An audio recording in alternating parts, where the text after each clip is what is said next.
Assalamu alaikum wa rahmatullah. Welcome back to another episode of the Inspiration Podcast Show. As always, it's your brother Usman, and alhamdulillah, I'm super glad because today we're joined by wonderful guest, our teacher Ustadha Alima Ashfaq, and husband Zahid as well, all the way from Birmingham. And in today's episode, the narrative of Muslim women in our society. That's coming up. Don't go anywhere.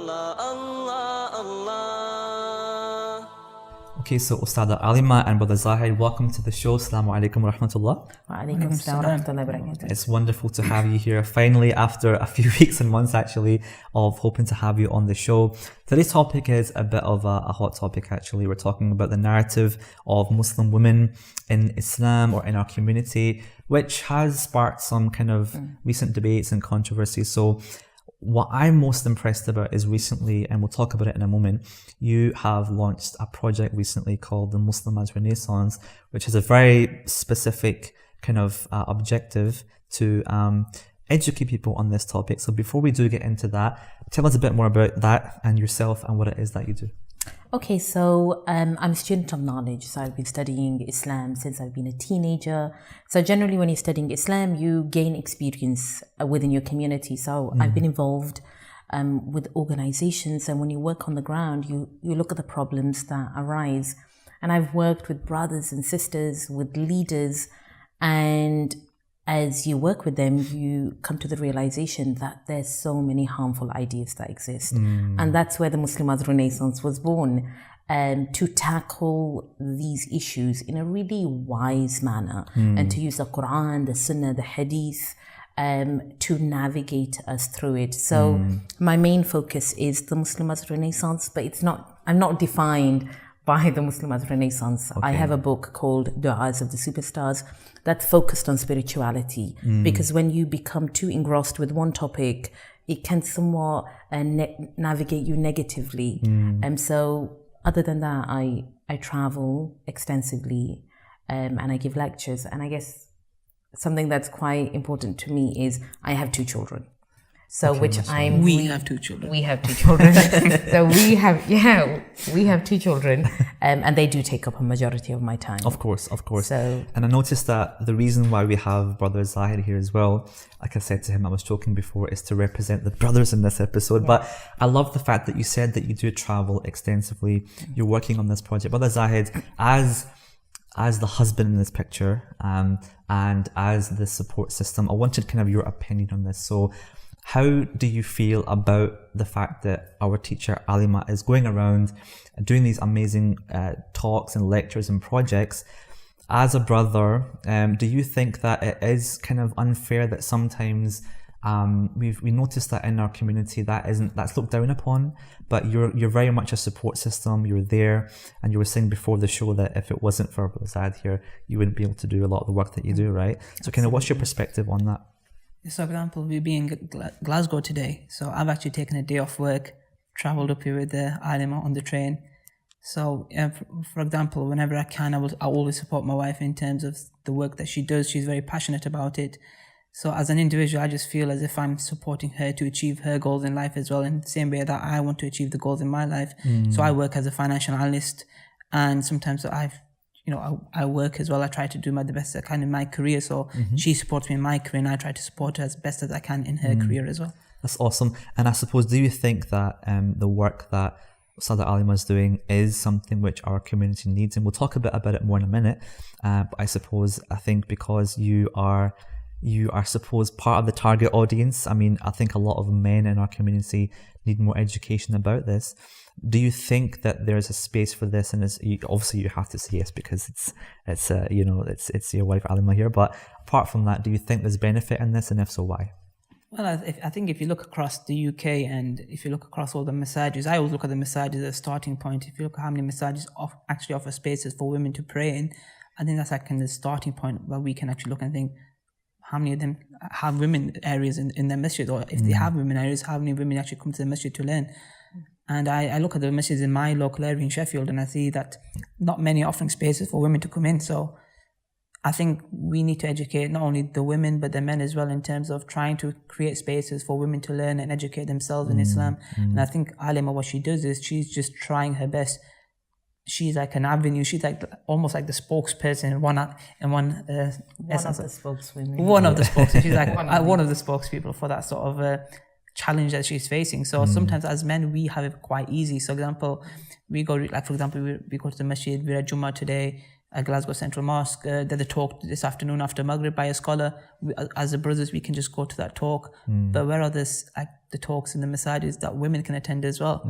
Sometimes it's very limited just to the brothers, and I think sometimes the females and our sisters and our daughters kind of miss out on that aspect of the religion, whereas they can't just go to the masjids and listen to a talk by a scholar. True. So there's balance required here. So let's go into the root of the issue, right? So in recent years, the role of Muslim women in society has become somewhat of a pretty hot topic, right? Recently more so than, Islam's been here for many centuries, but why do you think that all of a sudden now there's this push to make sure that women's voices are heard, they're more involved? Why did it take so long? I think we can look at it from two aspects. So whenever we think of the topic of women in Islam, or women generally, being in the UK and even in the West and the East, women were abused, they were misused, they had no rights, women couldn't vote. And, from an Islamic perspective, women, they were inheriting, the home after, in the time of the Prophet ﷺ, when Umar bin Khattab radiallahu anhu, he passed away, the meeting was held in a woman's house, because they wanted her opinion. So from a Muslim perspective, women are becoming more confident, women are becoming more conscious, they're becoming more knowledgeable, they're having a lot more courage. So a decade ago, and there was a video about a Christian pastor going around, and he was like, women, if we allow them to vote, then they're going to rebel, and women can't work and women can't earn. And I'm like, that's the narrative that's very common in our community. So now as women are more empowered due to the deen, by the way. So a lot of women are empowered due to the deen, and for that reason, they're seeking answers. Okay. So there's different dimensions to this question. You look at the non-Muslim women, they just want rights, they want to be respected. The problem they have is there's no foundation, there's no navigation system. And that's why what the Sharia does at times is it focuses on communal rights rather than the individual right. So for example, I may want to do something, but it's harmful to my family. So the Sharia will say, prioritize your family. So from a Western perspective, and we are the West, I have to be very careful when I say that because we are Western Muslims. But from a non-Muslim Western perspective, there's no foundation, there's no guide. So what I was going to say was, in terms of modernity, in terms of women's rights, I think there's always been that issue there where women have been kind of the second voice in society at times. And I think the Muslim women have been kind of challenging this and have been trying to come at the forefront for a very long time. I think at the moment, it's kind of the Western media has also kind of jumped on the bandwagon. And sometimes that's as a positive, and sometimes it can be a negative as well, because sometimes it's seen as women are being encouraged sometimes to take off the hijab in some aspects, to maybe become more, sometimes the dress code is considered to be liberal rights. So sometimes if we say if you dress up in a certain way, you're more liberal than others. So I think it's that Muslim women have always been trying to challenge for their rights, but it's also now that the Western community has also seen this and said, we're going to promote this issue as well and try to get our sort of indicative feelings in there as well. This is an important point, because I think what happens now, and this is kind of the next part of today's conversation, is where I suppose, and I'm not a woman, right, so I can't really comment or relate to how a lot of women feel, but the confusion between this narrative of it's okay to remove your hijab, that's empowering, it's okay to do what you wish even if it's against your religion, because that's empowering. But you said a minute ago, Ustadha, that the Quran and Sunnah itself is the the vehicle that empowers women, right? And this is what you're trying to teach through the Muslimah journey. So let's touch upon that a little bit. Elaborate on what you meant by that when you said that it's actually the Quran and Sunnah itself that empowers women, and why is it important that that is understood, especially among what's going on today? So what the Quran and what the Sunnah and what the Hadith does, it gives you purpose. So it gives the women purpose, a purpose of why you're here, where you're headed. It answers pivotal questions. And what Islam also does, and we know the Prophet ﷺ, he says this life is temporary. It's so temporary, so live it to your potential. So now when it comes to seeking your rights from an Islamic perspective, when it comes to the issue of hijab, when it comes to the issue of education, when it comes to the issue of your roles and responsibilities, Islam has given you it's given you different avenues. So it's not black and white, and that's the issue. Okay. People make it black and white. So can a woman work? No, she can't. Of course a woman has the right to work. We know in the time of the Prophet ﷺ, even some of the wives of the Prophet ﷺ would go out and they would sell stuff. We know that a chauffeur was in charge of the marketplace. So now from an Islamic perspective, the answers are there, the rights are there. The issue that has arisen is women have been deprived of those rights. And that's why women are fighting for them, because culture and harmful ideas and mistranslations and misinterpretations have hijacked the faith. And that's why the Muslimah Renaissance come in, is we give you an alternative worldview of Islam from the lens of the prophetic era. And that's why it's not our subjective ideas. The Muslim Renaissance is not my idea or based on what I say. It's always about going back to the source. Yeah, I was just about to say about oppression. For example, if you oppress the women, then they are naturally going to rebel. Now, if you look at communities across the world, if you look at countries across the world, there are instances where a country has oppressed their people, not just generally women, but their people to such an extent that now the Muslims themselves are rebelling, and either they're going away completely from the fold of Islam, or they're just they're turning to such an extent that they're not really considered to be Muslims anymore, even because their views and what they're fighting for is quite very much different. So let's give an example of what in our communities, and let's not label certain communities, but in general, why has this happened for so long then? Why is there such a misinterpretation, which in turn has led so many people's rights, women's rights, to be oppressed, and now there's some kind of backlash, and because of that, years of bad experiences, it's only natural that the backlash is strong. So why is this happening, and what's your suggestion for how we navigate it correctly, I suppose? Different reasons. So number one is people turning away from Islam and not making Allah subhanahu wa ta'ala priority. Like He is Al-Adl, He is the most just, He's the legislator, He's the one who makes the rules. So one, people turning away from the Prophet sallallahu alaihi wasallam, and that's why we even know that subhanallah, we know women have the right to go to the masjid. There's an authentic hadith where the Prophet ﷺ said, do not forbid the female servants from the masjid. We know that the son of Ibn Umar radiallahu anh, when he was told don't forbid your wife, it's like, we're still going to forbid them. Because Allah was not priority, it was a domestic affair. So number one is not making Allah subhanahu wa ta'ala priority. Number two is the lack of female scholarship, the lack of female voices. Number three is colonization. Colonization generally deprived women of a voice. And that's why whenever there's war or whenever there's an attack on Islamic values, who suffers the most? The women. Because now the husband and the fathers come and they're like, we want to protect our women. And that's why women are the most vulnerable. Generally, when it came to scholarship, not diversifying your scholarship. So now if you go to an Islamic institution and you learn and you read and you think that's the way we view the world, and you don't diversify, and then when those individuals have access to printing, they're printing millions of books that say women are not allowed in the masjid. You have an uneducated community And now they're reading that book and that harmful idea is instilled. And they use that to justify their actions. Yes, Yeah. and even immigration. So, for example, when Muslims from certain countries moved to the UK, and one of our teachers said that when they moved here, they settled in their small pockets of communities, and rather than bringing the good from their community, they brought the harmful ideas that women are not allowed to go outside, that in the name of modesty, that women should stay at home, they shouldn't speak loudly. It's absurd. We're talking about it's just women here, obviously from the brothers' side.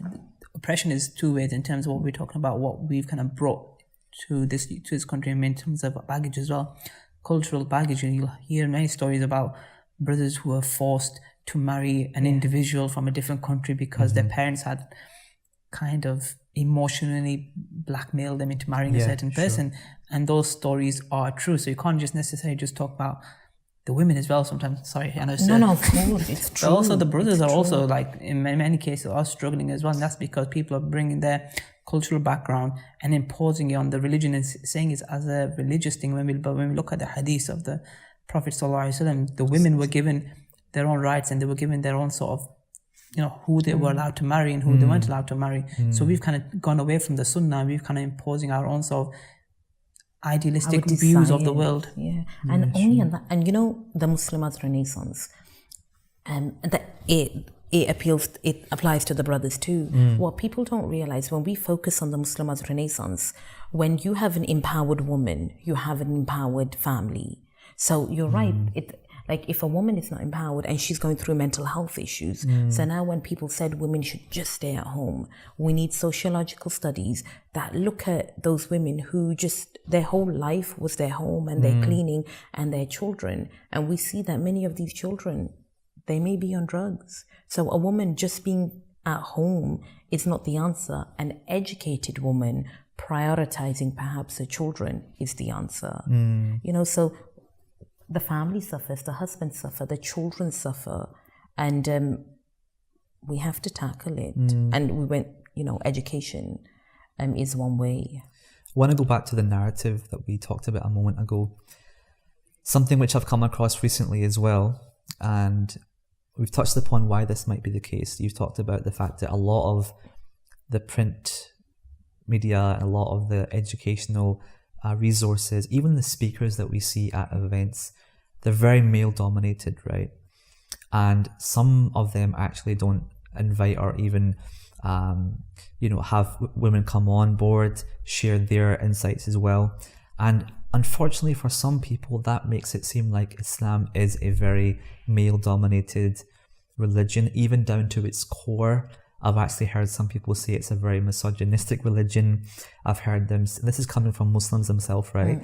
And that, aside from the Quran, even the kind of opinions of our scholars are very male oriented, and they don't actually take women's thoughts into account, right? So I think my question then is this really the case? Or is it for the reason that you mentioned, there's just not enough education on female scholarship? There's not enough out there at these events and having the opportunity to be heard and to teach people. I think maybe if there were, perhaps it would give more motivation to learn about it, right? You think? Yeah. No, there's like so many facets to that question. I'm going to just try and go, like, number one is that I remember Dr. Umar Farooq Abdullah, he said that women are like pressure cookers, compress them enough and eventually they will blow. So now women have been oppressed for such a long time that they've now blown, and they're coming out with this, that Islam is misogynistic, Islam is a patriarchal religion, which is untrue, but that they're coming from a pain. And we need to appreciate that. Even, this anti-feminist rhetoric is so harsh that even Muslim women now, they're like, I'm a feminist. Why? Because if you don't provide them with the solutions, one of our teachers said they will find it elsewhere, and they are seeking answers elsewhere, not because it's their fault, even though they have a responsibility. It's because we, the Muslim activists, the du'at and the scholars, we haven't fulfilled that role. Number two is, you need to understand there's a difference between preachers and scholars.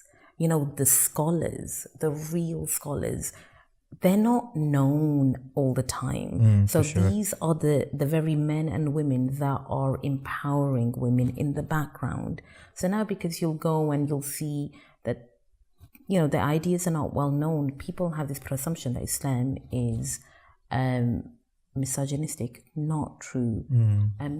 I just want to mention the point about the printing of leaflets and pamphlets. And now, not really on the women aspect, but I actually do the dawah stall within my home city, where we give dawah to the members of the public in the city. And someone from a different city came to do their dawah stall that day. So we met him, we were having a chat, and the first thing I asked him, are you from this particular masjid? Because I knew the city quite well. He said, no, I'm not from the masjid because they're on misguidance. Oh. And then he asked, which masjid do you go to? So I think, and then he gave me a pamphlet about the masjid that I go to and why it's a deviant type of masjid. Okay. Standard. Right? Yeah. So obviously we know this case. But I think we in a society now we live in a society where we think we're only right. Everybody else is, astray, and we're all the only people who are living in, on the haqq, and everybody else is just misguided. And I think that's kind of become the case, where people who are very strong in their views try to limit their maybe the presence of women or the presence of any other group get infiltrating to their sort of society and their sort of ideology of views as well. So I think it's a two-way, not just the women, but also people are very almost patriotic to their own sort of camp. And I think that has a negative effect on Islam generally. And an understanding of history, like now when I think of examples, I think of Ibn Najjar. They said he had 1,000 teachers, and 40% of them were women, and everybody know, people know this example now, Imam Bukhari, over 60 female teachers. You have Abu Muslim, Walid Tuwaili, she had 73, Ibn Hajar al-Asqalani, he learned from over 70 women. One of his teachers, if I remember correctly, was Aisha al-Maqdisiyya, and they say he learned 70 books from her.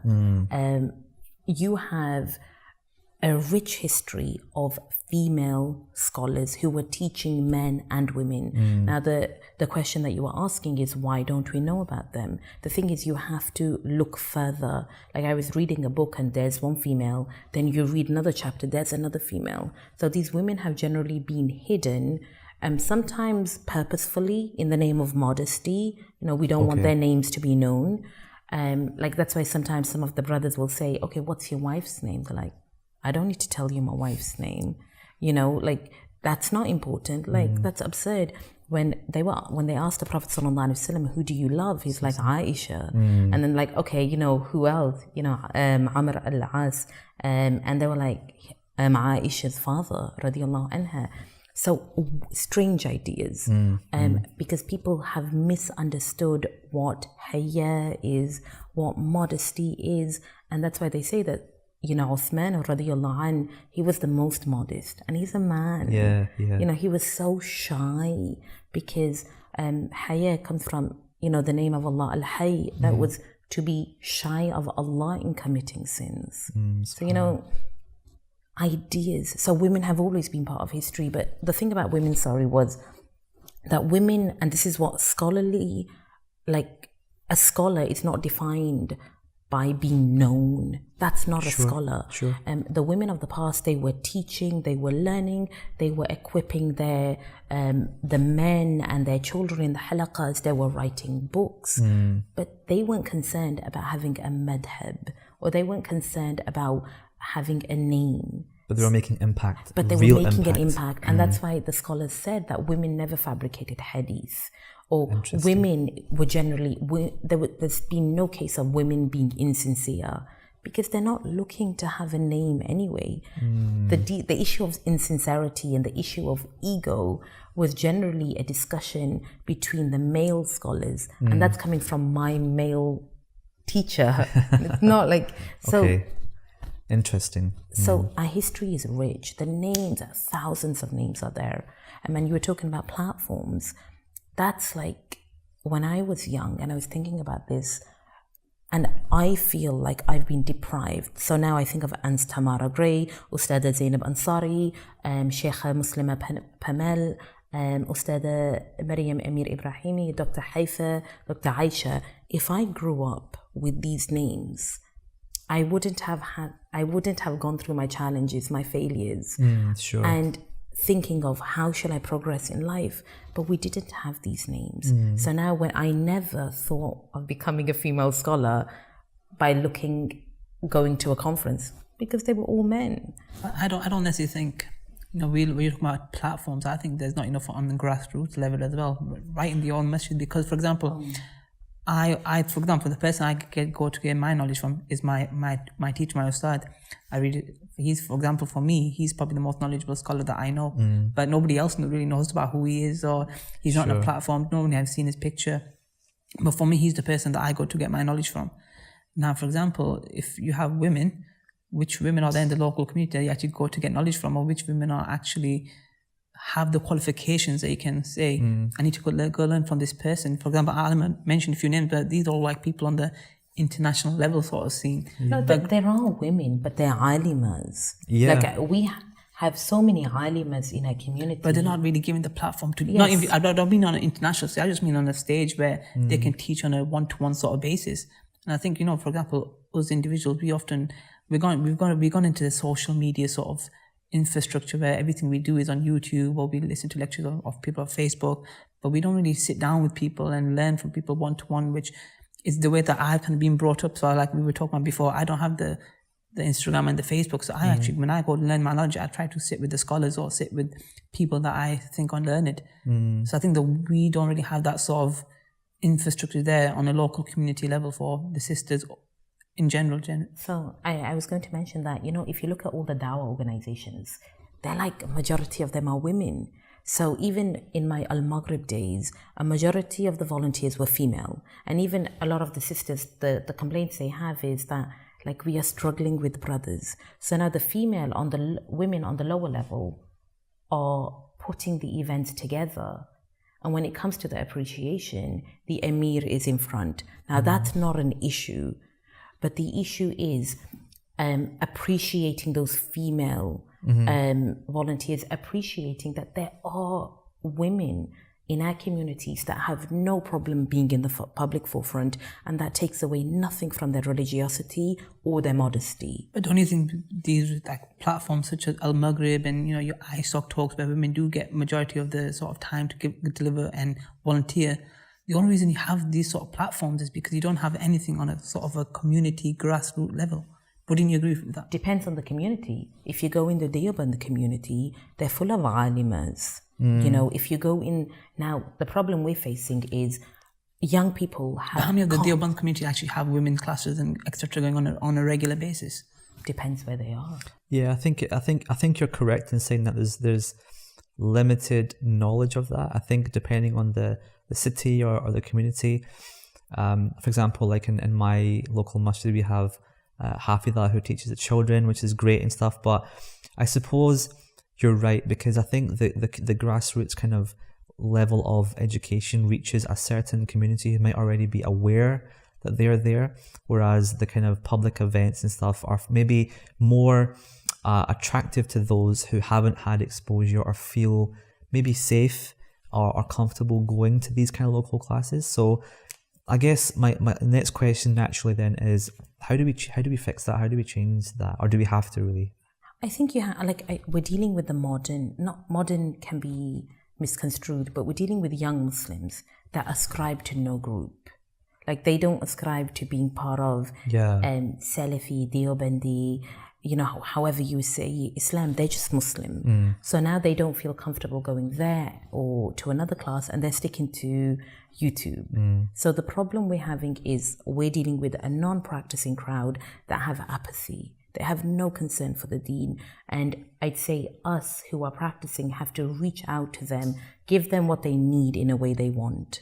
Education, making it fun, making it engaging is important. I love what you do is the dawah table, right? You go out to them. The problem with the women is unless you're involved with the ISOC, you don't go out and get people in. So we have young people who feel so lost, who feel so judged because they think the deen is not like, they feel like they don't fit in. It doesn't support them. It doesn't support them. Like people are too judgmental. Like if a woman is struggling with hijab, that's her struggle. Like you may have a woman who's wearing hijab, but she's backbiting left, right and center, you know, and that doesn't mean she should take off her hijab. No, two different people, two different struggles. Sure. And when we recognize that, and when we see people as vulnerable, struggling human beings, and they can see that you view them in that way, and you love them for the sake of Allah, you can change people. So I guess this is like a young, new, modern sort of problem that people are facing now, because now if you do something in the social sphere, you're always going to get critics.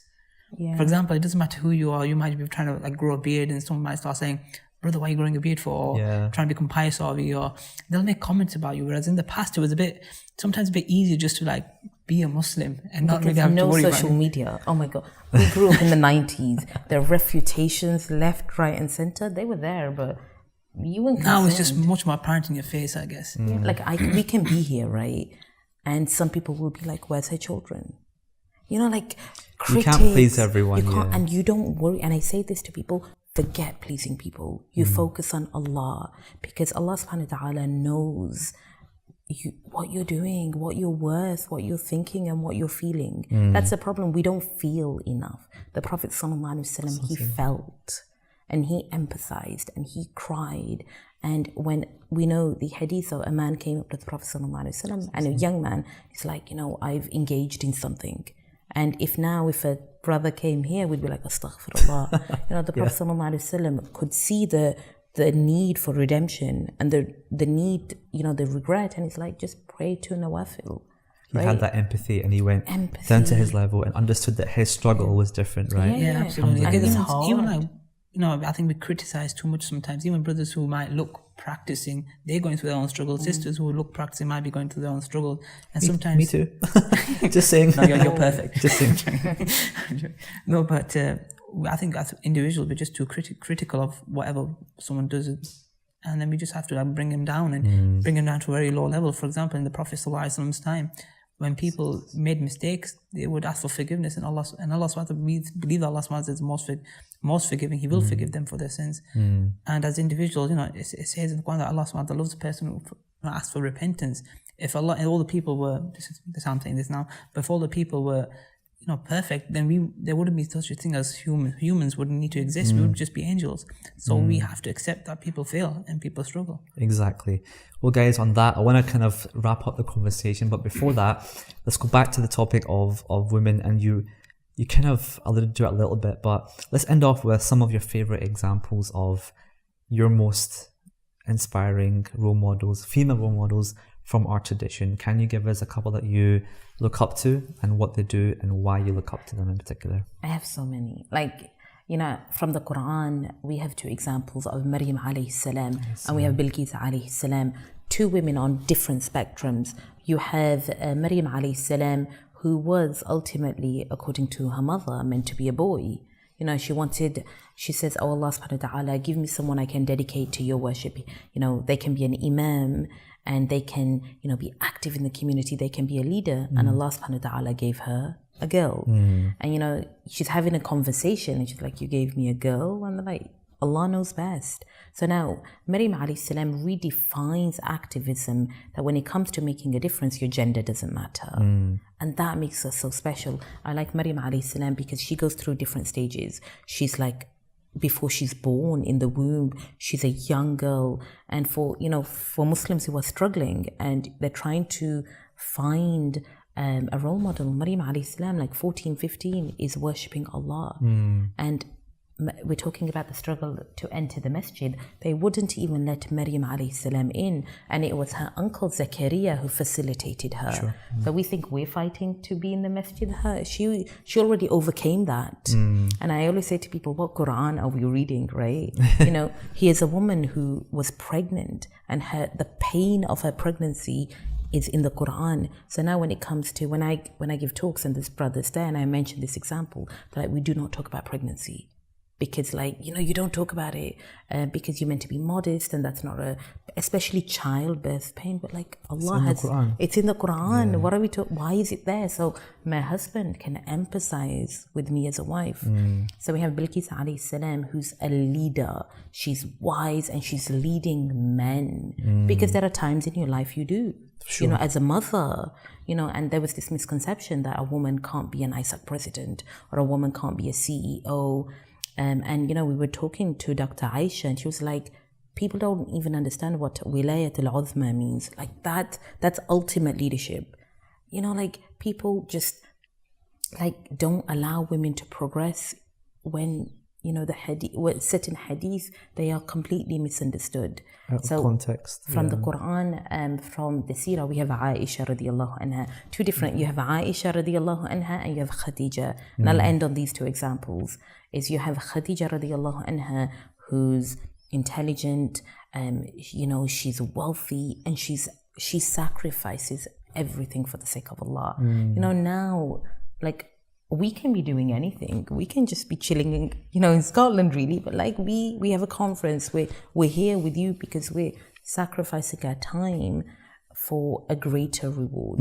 Then you have Aisha radiallahu anha, who's so incredibly knowledgeable. She's so confident, she's speaking up, she's defending her faith, and she's teaching men and women, because she understands, and I say this to the women and the men, she understands she has a responsibility upon herself, upon her community, which we all do. The problem is shaitan comes in and drags us in every direction, and we lose sight of what our path is.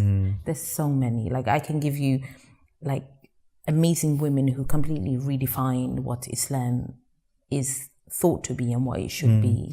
And lastly, I think it's important to ask you, there are sisters out there watching right now and they want to be more involved. They want to find examples of people who will inspire them. They want to take roles of leadership. What advice do you have for them? For those maybe who just feel like they can't because they won't be accepted or they haven't got what it takes. What advice would you give to them, inshallah? I'd say to those sisters, don't worry about who you are. Be more concerned about what you can become. You know, mashallah, we have so many female role models out there. If you seek them, you will find them. If your lens is clouded that, oh my God, there's no female role models, you know, Islam is misogynistic, our community don't allow women to progress, then you will only see through that clouds of like negativity. I'd say number one. I'd say number two is focus on yourself and focus on your impact too. Like focus on yourself is focus on your salah, your dua, your ilm, your tarbiyah, your tazkiyah. When you focus on you, then you have a healthy framework to go back into your community and make a difference. Number three is don't worry about what people say. Like honestly, if I worried about what people say, I would not be here right now. Sure. People don't matter. And I don't like the idea of calling people haters, because then we cut off valid criticism. I'm like, pay attention to advice, but recognize what is good and right for you. And if it is good and right, you learn and you move on. You don't allow people's advice and people's hurdles stop you from becoming your best. If it's family, then you speak to them, you try and work around that hardship, and always put your trust in Allah. If you have yaqeen, they say, however you think of Allah, like that's how Allah subhanahu wa ta'ala will be for you. So always move forward, like never give up. Even we're just on our journey, like may Allah subhanahu wa ta'ala give us a long life. Ameen. A righteous life. A righteous life. Yes. But we have a long way to go. Like I think we all do, right? I think we all do. So listen, thank you so much for being here, both of you. Really, it's been so special. And I have a bit of a surprise for both of you, inshallah. So guys, after the break, we're going to come back and we're going to share a rapid fire round of questions for both of these, inshallah. Okay. But do stay tuned. We'll be right back. Hey, assalamu alaikum wa rahmatullah. I hope you're really enjoying the show. What I want to do is I want to give you a bit of information on some of my projects. So number one is the Muslimah Renaissance, which is a movement to reclaim Islam from the negative ideas, the harmful ideas that exist within the Muslim community, and also challenge the view that Islam is oppressive, Islam is misogynistic, and show that Islam is the opposite of everything they claim it is. And number 2 is Du'as of the Superstars. It's a book that I've written on spirituality. It's to help Muslim men and women to truly be their best. So inshallah, you can check that out on Amazon. You can find the Muslimah's Renaissance on Facebook. We have our own website, themuslimahsrenaissance.org. So inshallah, do check them out, and I hope you continue to enjoy the show. Welcome back, everyone, for the last part of this episode, which apparently is a surprise to our guest today, which is our regular rapid fire round of questions. So Ustadha Alima and Brother Zahid, I'll ask them both at the same time, inshallah. As quick as you can, no thinking, just answer them as fast as you can, okay? So first of all, what is your favorite name of Allah? Al-Qawi. Wahid. Makkah or Medina? Medina, without a doubt. I went to Makkah in December and I loved it so much. Makkah, okay. If you could spend a day with any Sahabi or Sahabiyat, which one would it be and why? Mus'ab bin Umair, for me, radiyallahu anhu. Abu Bakr radiyallahu anhu. Okay, this is a bit weird, but in Ramadan, what is your favorite thing to break your fast with? Chicken pakora. Oh. In Medina, sitting under the tents, having khajur, dates and water. So in Medina. In Medina. Can't beat it. No, Okay. I open with dates. Like there's nothing after that. Just something After else. chicken, Something else in Medina. after chicken pakora, right? And the little yogurt you get with that bread. I don't know if you've ever been in Ramadan. I've been there. Amazing. Bread and yogurt, just something else. There's something about it. Okay, sure. What's the weirdest question you've ever been asked?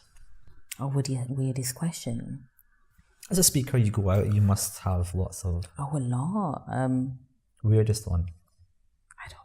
I don't know, like, there's absurd questions like, I don't know, can women lead? Stuff like that. That's boring. I know, that's boring. Okay, I'll come back to you. Yeah. I remember the security guard at my workplace said to me, it doesn't say in the Quran chop people's heads off. Okay. That's the weirdest question. And that's obviously said to him. You said no, right? Yeah, obviously I said no. Okay, cool. What is the funniest thing you've ever witnessed at the masjid? This is hard. A fight, but it weren't funny. I've seen a few fights in the masjid. They're not funny. I know, we won't expand. Okay, next question. A bit easier now, coffee or tea? Tea and biscuits. With biscuits. Tea with biscuits, okay. If you could only eat one food for the rest of your life, what would it be? Rasgullas. Explain. They're just really nice. The little round balls in sugary water from Royal. Rasgullas.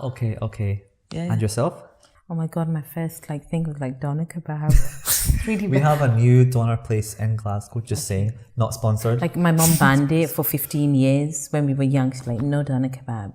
And then Yeah, right. she did. You have done a kebab at the house every time. Yeah, but she banned it 15. No, she didn't. And then eventually. I don't believe you. Well, you can ask Okay. her. When you're not out doing your work and speaking, Okay. what do you do to relax and chill? Spend time with my children. Go to the gym. It's been a couple of months, as you can see. Oh, goodness. Okay. Complete the sentence. The one thing that I cannot live without is... My children. My children. You copied me. It's true though, isn't it? Not your wife. And Okay, get my interesting now. wife. Yep, that's the answer. Why didn't you say husband first? Not my children. Okay, cool. Do you have a hidden talent? Do I have a hidden talent? Oh, I can design. Which I found out about Yeah, recently. I design. yes. I design a lot. Okay. What else do I do? I'm a normal Oh, I guy. can- No hidden talent. You've got a hidden talent, come on. Selecting hats, apparently. I like my hats, but What's your hidden talent? there is none. I'm just standardly good in Oh, everything. mashallah, he's Hafiz al-Quran. That's not a talent though. That's It's not a talent, but not everybody can do it. I cannot recite like my You husband. have to recite now. So he can, mashallah, recite. If you could be an animal for a That's day. what I said it's not a talent. It is a talent. is Just a to talent. confirm myself on TV. If you could be an animal for a day, which one would it be? A bird. An eagle. I'd be an eagle. I'd like to be an ant. An ant. You get like stamped on. But ants are very social creatures, and if in the Quran actually says to ants that they have their own homes, so I would love to live like an ant for a day and experience the community. That's an interesting answer. I never thought you'd say that. Awesome. Okay, what is the best advice you've ever received? Don't listen to bad marriage advice. Okay. My friend Naima said it. Don't listen, and she said this before marriage. Don't listen to bad because she said it'll put you off marriage. Okay. And alhamdulillah, changed my life. Okay. Luckily, we've got some good advice coming on the show, so stay tuned for that. But good. What was the question again? Sorry. What is the best advice you've ever received? Best advice I received? Oh, from a taxi driver. I missed. I was late for my car at a rental place, and I got charged a lot of money. And said, in this country, you have to be organized, otherwise you will get absolutely fined and commercial damage, what we can name it. And that was the best advice I ever had from a taxi driver. Awesome. Be organized. There's so much wisdom you can get in the back of a taxi, right? Absolutely. Now, what is the best advice you have for others? Make Allah priority. Honestly, I'd say make Allah priority and be kind and be gracious and be easygoing. I'd say. Try to be the best version of yourself possible. That's such a good answer. And lastly, what is the number one thing that you want to be remembered for? Impact. Oof, okay. I don't need to be remembered by anyone. I just want to die feeling that I've lived a righteous life, and that's my aim. So humble. I know. I don't need to be. I don't need to have recognition. And we not that I need. I don't need it, but I know we're quite polar opposites. In terms of, for me, I'm okay with being an active participant, and whereas my husband's behind the scenes completely. As long as I'm content with myself as a person, that I've achieved good and I've done good, until I haven't achieved that status, then I'm not happy. Yeah. It doesn't matter what other people think of me, it's about what you think about yourself. And I know I'm not good enough yet, so. Oh, none of us are good enough. Listen, Jazakallah khairan so much, both of you coming on. It's been a pleasure.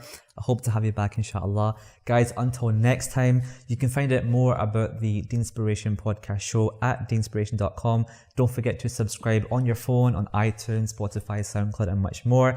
And also, you can visit the muslimasrenaissance.com or .org.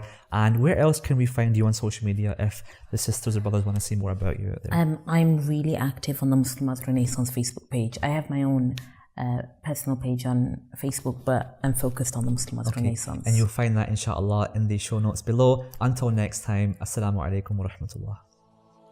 Allah, Allah, Allah, Allah, Allah, Allah, Allah, Allah, Allah, Allah, Allah.